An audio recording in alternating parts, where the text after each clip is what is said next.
Hey everybody, so welcome back. Today we are going to be talking about foods that people with IBS and GERD cannot have.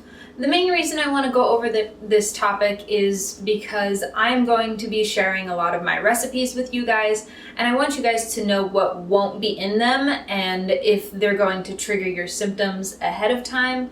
And if so, then you can prepare some alternative ingredients in advance. Another reason I want to go over this is because if you are new to IBS or GERD, you might be like, oh my goodness, like I have no idea what's gonna trigger me, I don't know what I can eat, and I'm getting very bored with the diet I am on so that I don't get triggered.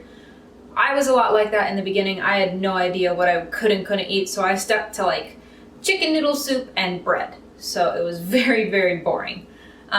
But there are 5 main categories on things that people with IBS and GERD can't have. If you don't know what GERD is, it's like acid reflux, but chronic. So the one category is dairy.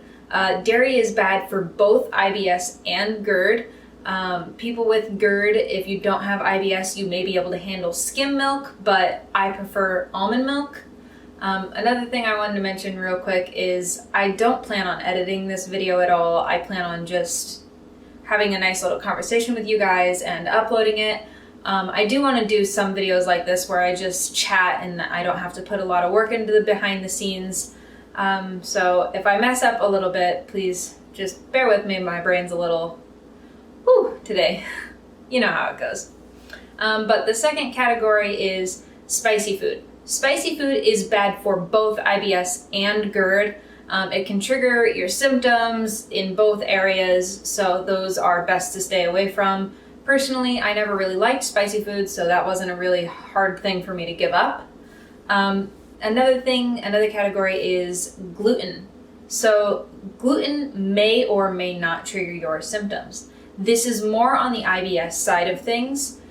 Only you know if you can't have gluten, and if you don't know, what I'd say is try to go 2 weeks without gluten and see how your body reacts. If there's no change, then you're fine. The fourth category is fried food. So chicken nuggets, French fries, any fast food really, that they're all horribly bad for both of your symptoms if you have IBS and GERD. The last category is more for GERD than IBS, but it's just acidic foods like fruits and vegetables, tomatoes, cherries, things like that. Lemons, oranges. I was like, what's the other word? Oranges. So those are the main categories of can't have with IBS and GERD. I am going to now talk about more specific, like I have a large list. It's like an entire sheet of paper of things that I personally cannot have, and I wanted to go over every one of those with you guys. Not super detailed, just real quick, just so you know again what won't be in my recipes, and to maybe help some newbies to IBS and GERD help get an idea of what they should put on their don't list.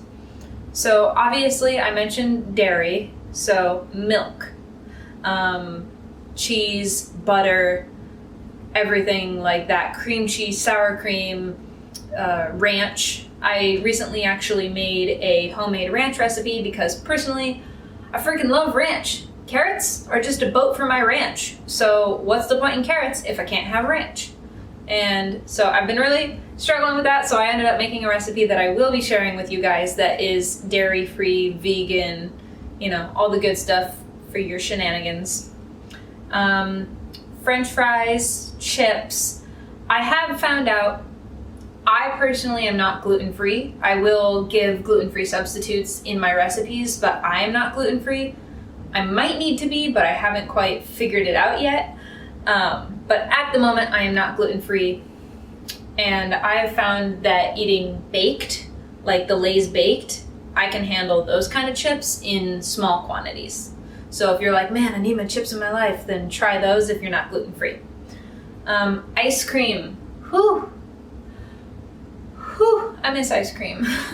I have found a few brands of the dairy-free vegan ice creams that I kind of like. I will be doing individual videos on like the ice cream brands that I like that are dairy free and the cheese brands that I like, because there are so many different brands, and let's be honest, some of them just really don't taste good. So I will definitely get into all of that in a future video, but that's not for now. High fat things. So that goes along with the fried food. So most of the time in my recipes, I won't be using like vegetable oil. I'll be using like olive oil, because it's just better for your tummy. Also, I don't use like Crisco or anything. I use coconut oil spray. So I love coconut oil spray. It's amazing. So citrus and acidic fruits. I will name a few: pineapple, grapefruit, oranges, limes, lemons. Another thing people don't think about very often, vinegar. Vinegar is a huge no-no in cooking, and a lot of recipes call for vinegar. So if I'm ever working on a recipe that calls for vinegar, trust me, I've done my research, and whatever else is in the recipe will cancel out the effect of vinegar. Like currently, I still haven't perfected it yet, but I'm working on a tomato-free pasta sauce that you can also use as pizza sauce, marinara sauce, things like that. It's not quite there yet, but it does have a dash of vinegar with it. But carrots are very alkaline, and it helps cancel out the acidity in the vinegar. That's another thing. Tomatoes and all red pasta sauces. They are very bad, very bad, which is why I'm trying to make an alternative. So just bear with me, guys, I'll get there. Garlic and onion. That was really hard for me because I love the taste of garlic. Like when I was a kid, I used to just eat cloves of garlic. I know it's weird, but I did. I really like garlic.